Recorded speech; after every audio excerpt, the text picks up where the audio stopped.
Easy Wealth Podcast, where learning about money feels easy.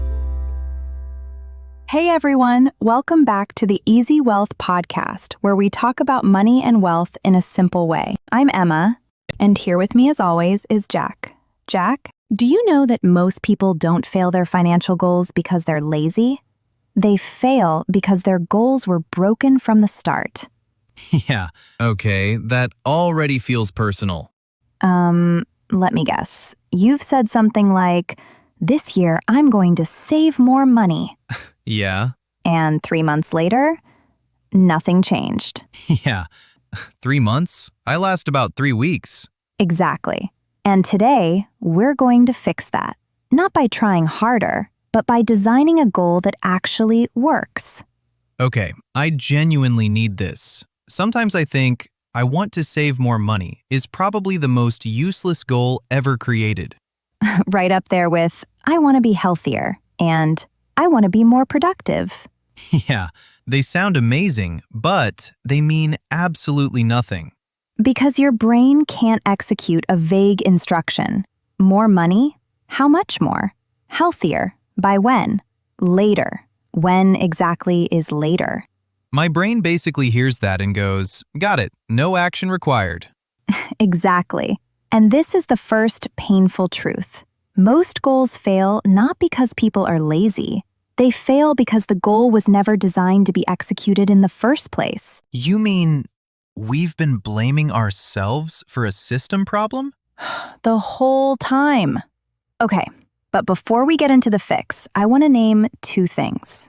2 very specific reasons people never follow through. Because I think everyone listening has felt at least one of these. Tell us. Pain point number 1. The goal is so big, it's paralyzing. You set this massive target. You feel inspired for about 48 hours, and then real life hits. Monday arrives. You're tired. The goal suddenly feels impossible. So you do nothing. Because doing nothing feels safer than trying and failing. Exactly. Pain point number 2, and this one is sneaky. You set the goal for the wrong reason. What do you mean? Well, you're saving money because you feel like you should. Because everyone else seems to be doing it. Because some article made you feel guilty. Not because you actually want it. Oh, that's uncomfortably specific. And when the motivation isn't genuinely yours, the moment it gets hard, it disappears. Because you were never truly invested in the first place. So before anything else, you need to ask why you want the goal. Exactly. Because a goal connected to your real values, that's the one you fight for. Okay, real talk. Last week, I actually sat down, properly for the first time, and looked at everything. Income, savings, debt, all of it. And? I noticed that my liabilities were way bigger. Mortgage, car payments, a bunch of stuff. And it hit me. I'm working, but I'm not actually moving forward. That's a confronting moment. It was, but also the first time I thought, okay, I need to do something. And that's where most people get stuck.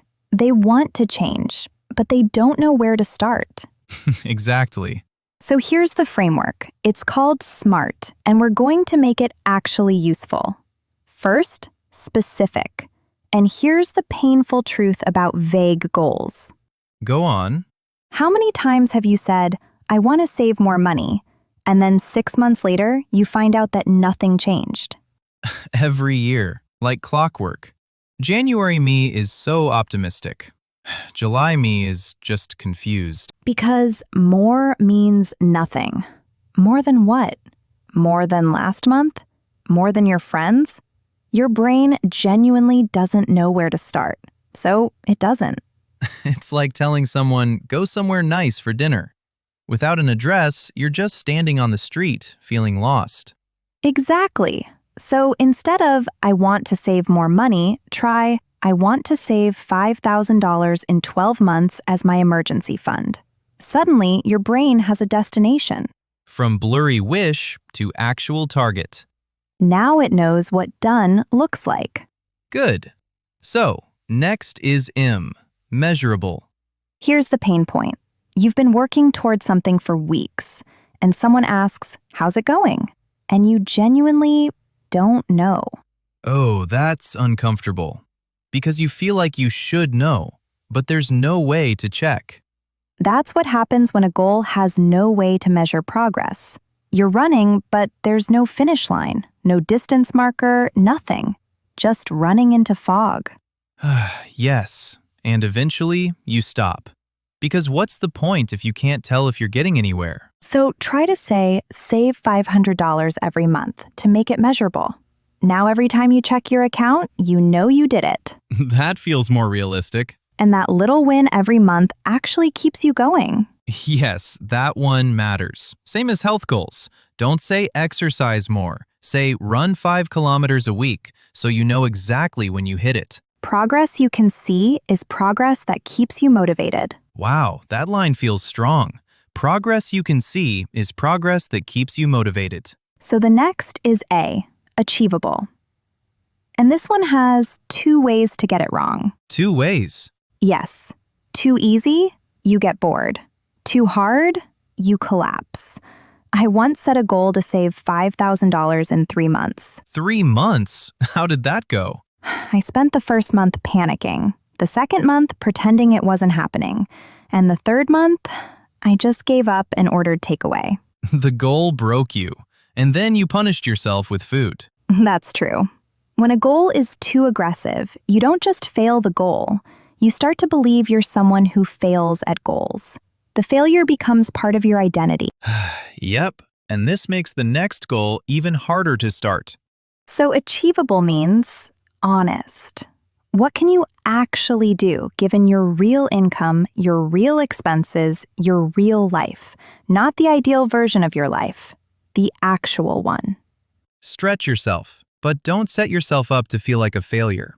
Because one goal you actually finish is worth 10 goals you abandoned. Beautifully said. So, the next one is R, relevant. Yes, and I think this is the sneaky one. Jack, have you ever hit a goal and still felt empty? Yes. I once stuck to a really strict budget for 3 months, hit every number, and I just felt nothing. Like, is this it? Because the goal wasn't connected to anything that actually mattered to you. You were just hitting numbers. Yes, like running really fast, but in the wrong direction. Yes, relevant means your goal should connect to your actual why. You're not saving money to save money.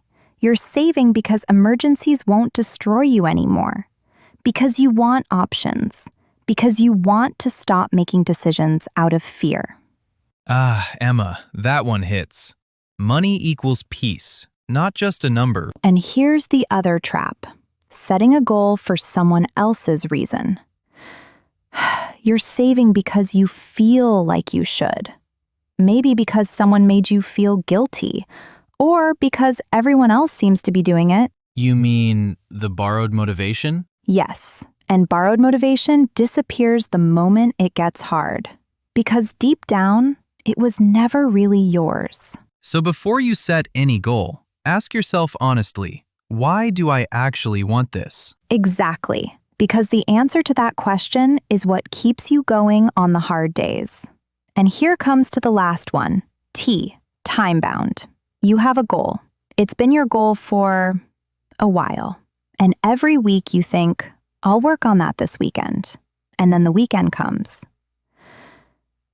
And somehow it's Sunday night and you haven't touched it. Whoa, that is my entire relationship with learning to invest. Without a deadline, your brain files it under eventually, and eventually lives in a drawer somewhere that never gets opened. That is so real. A drawer never gets opened. We know it's always important, just never urgent. So, a deadline changes that. Save $5,000 by December 31st. Now December is real. Now November feels close. Now October is when you should probably start paying attention. Lovely. The deadline creates the urgency that motivation alone never could. And it doesn't have to be aggressive. 15 months, 18 months, whatever is honest and realistic. The point is, there's a date. And your brain takes dates seriously in a way it never takes someday. Yeah, no deadline, no urgency. No urgency, no action. No action, same account, same life, same excuses next January. Nice. So give it a deadline and make it real. And then start today, because today is the only day that's actually in your control. Okay, keep this simple. One action this week. Write one smart financial goal and write your why next to it. Why does this actually matter to you? Because that's what will carry you on the hard days. And you already have the system. 3 accounts: savings, living, investment.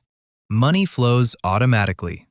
Inside your living account, 2 cards, one for needs, one for wants. Set your wants budget 5 to 10%. When it's gone, it's gone. If you want the full system, you may go back to episodes 1 and 2. We broke it all down there. All right, the structure is already there.